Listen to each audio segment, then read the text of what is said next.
Fourth generation ako ng Adventist. Pinalaki po namin yung mga anak namin na relihiyoso.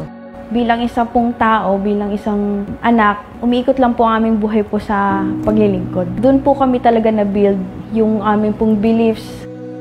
Bata pa lang po kami, alam po namin na yun po yung direction namin sa buhay. Kahit po yung life choices ko nga po, yung course ko, lahat po yung plans ko, planado na po lahat ng mga gusto ko para sa ministry, para po sa church namin. Tapos lahat po yun gigibain ko dahil po mali.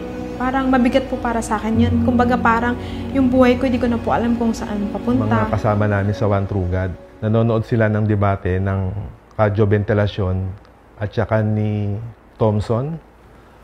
Tapos doon ko po napakinggan na si Kristo ay tao. Tapos nabasa ko naman po doon sa talata na ang sabi po roon ay may isang Diyos at may isang tagapamagitan sa Diyos at sa mga tao, ang taong si Kristo Jesus.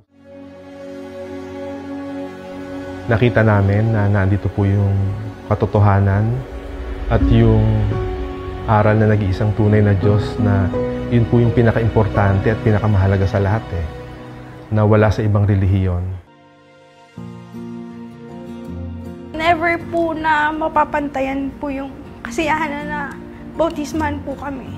Tsaka kahit hanggang ngayon po, lagi ko pa rin pong naiisip or sobrang thankful pa rin po ako kasi yun nga po, sa dami po ng tao sa mundo, napili po kami, tas isang buong pamilya pa po kami na naging kaanib sa loob po ng Iglesia ni Cristo. Tama po ang aming pasya, hindi po kami nagkamali na umanib sa loob ng Iglesia ni Cristo. At kung naging masigla po kami sa dati naming relihiyon, mas masigla po kami ngayon dahil alam namin na naglilingkod kami sa nag-iisang tunay na Diyos.